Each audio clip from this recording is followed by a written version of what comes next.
Dever de classe.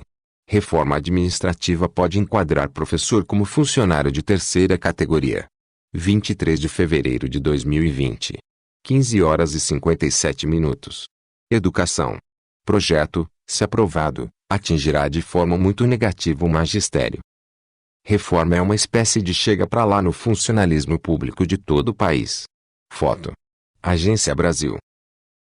A PEC da reforma administrativa que o presidente Jair Bolsonaro promete enviar ao Congresso depois do Carnaval é uma espécie de chega pra lá no funcionalismo público de todo o país, em particular para o setor do magistério. O projeto pode enquadrar os professores como pessoal de terceira categoria, o que significa mais rebaixamento salarial e insegurança para os docentes.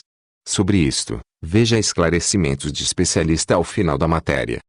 Categorias.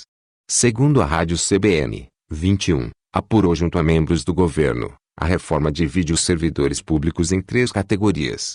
1. Primeira categoria.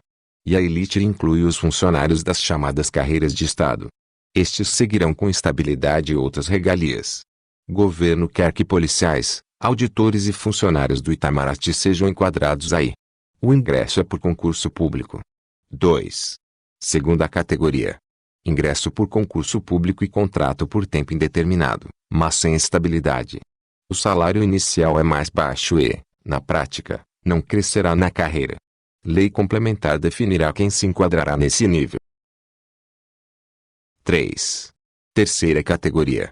Ingresso por concurso público simplificado e contrato temporário de trabalho, ou seja, o funcionário, um trainee na prática, já entrará com a data de demissão definida.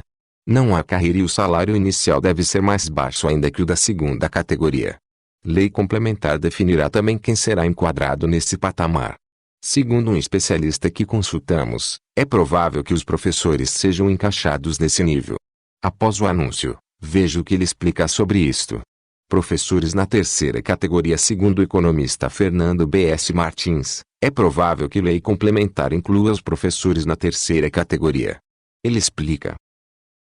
O grande objetivo da reforma é promover uma economia de 400 bilhões de reais em 10 anos, através do achatamento dos salários dos servidores da União, estados e municípios. O deputado Rodrigo Maia já falou sobre isso, segundo a mídia. Como o magistério é uma categoria bastante numerosa, haverá pressão da equipe econômica do governo Bolsonaro para que professores e funcionários de escolas sejam enquadrados no nível mais rebaixado da reforma, pois assim o objetivo de economizar os 400 bilhões de reais ficaria mais fácil de ser alcançado. Além da questão da economia dos 400 bilhões de reais, classificar professores como funcionários de terceira categoria também será bom para os governos reprimirem eventuais movimentos grevistas por salários. Esse pessoal, sem estabilidade e praticamente sem nenhum direito, dificilmente se animará para participar de qualquer luta. Mas o que vai decidir se os docentes serão enquadrados na segunda ou terceira categoria, caso a reforma passe, é a pressão no Congresso Nacional e no governo. Atuais servidores. O governo Bolsonaro e a grande mídia têm dito que os atuais servidores não serão atingidos pelos efeitos negativos da reforma. Não é verdade.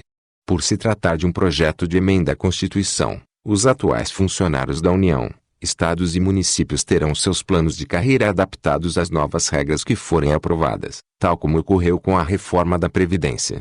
Ademais, ao dividir servidores em 3 categorias, o governo enfraquece muito as campanhas salariais dos atuais funcionários. Imagine, por exemplo, uma greve de professores em que parte dos docentes seja trainee, ou esteja na segunda classe, isto é, também sem estabilidade. Claro que o movimento perde muita força. E aliás, por falar em estabilidade, o projeto de reforma deve prever avaliação periódica de desempenho para os atuais servidores, cujo objetivo é demitir concursados já aprovados em estágio probatório. O ministro Paulo Guedes já se posicionou favorável a isso que, na prática, é o fim também de estabilidade para quem já está no serviço público. O funcionalismo, portanto, precisa lutar para barrar essa reforma.